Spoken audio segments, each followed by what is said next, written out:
Bienvenue à tous, في هاد la vidéo Inch'Allah غادي نشوفوا la correction de l'exercice 1 du TD1.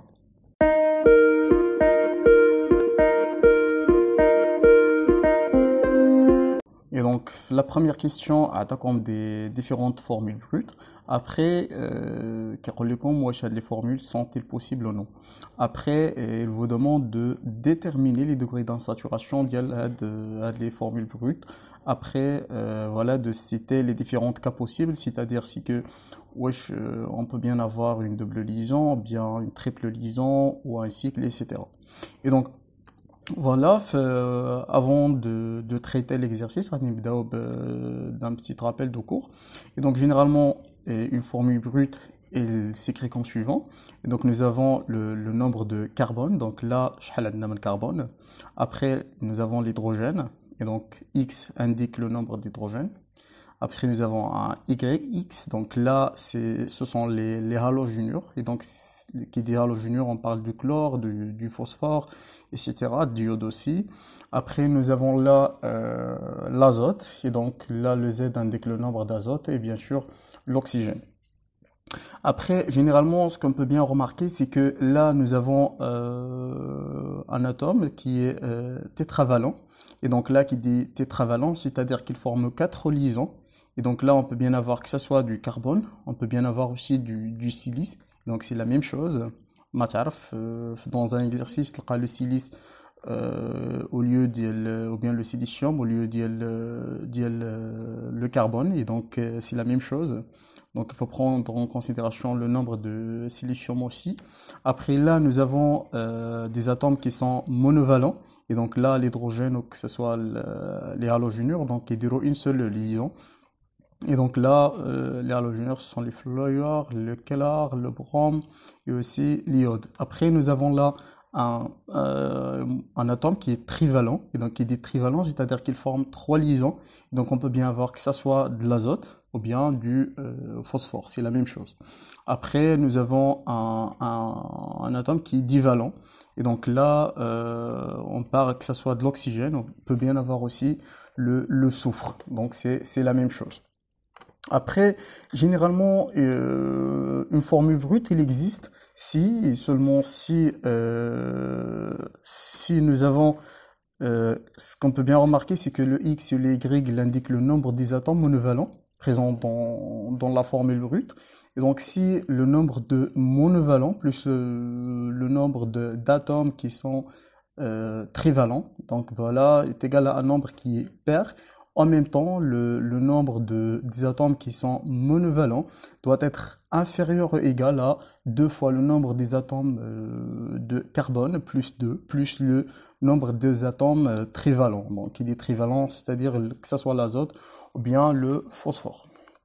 Après, généralement, bon, pour passer, comme nous avons vu dans le cours, et donc pour passer d'une formule développée vers une formule qui est semi-développée ou bien aussi développée, donc pour passer de la formule brute vers une formule assez claire, donc il faut déterminer le nombre d'insaturations. Et donc comme ça, je peux bien tracer une telle molécule. Et donc généralement, qui dit degré d'insaturation, c'est-à-dire si j'ai des liaisons multiples, que ce soit une double ou bien une triple liaison, ou bien nous avons la présence d'un cycle. Et voilà, donc voir les deux en même temps, donc un cycle, une double liaison, ou bien un cycle ou une triple liaison. Et donc là, si généralement une molécule présente une ou bien plusieurs insaturations, bien sûr, on parle d'une molécule qui est insaturée. Après, voilà, donc le degré d'insaturation est s'écrit comme suivant. Donc généralement, donc le degré d'insaturation est égal à 2N, donc le carbone et le silicium, donc le nombre des atomes de carbone et silicium présents dans la formule brute, plus 2. Plus le Z, donc le nombre des atomes trivalents, donc voilà trivalent, donc que ce soit l'azote ou bien le phosphore, moins le nombre des atomes qui est monovalent, donc qui est monovalent, c'est l'hydrogène et bien les halogénures. et bien sûr sur 2. Et donc on peut bien remarquer que le degré d'insaturation généralement appartient à n, donc c'est un nombre qui est entier positif, donc même que je n'ai un degré d'insaturation qui est égal à moins 1. Donc c'est impossible aussi, mais que je n'ai un degré d'insaturation qui est égal à 1, je sais pas, 5 ou quelque chose comme ça. Donc généralement c'est un nombre qui est entier positif. Et donc voilà, c'est une autre méthode pour vérifier l'existence d'une formule. Donc واش هاد la formule هذه existe ou non. Donc que ce soit j'utilise la formule اللي شفنا en avant, que ce soit j'utilise cette formule, donc le degré d'insaturation doit donc il doit être un nombre qui est positif et entier.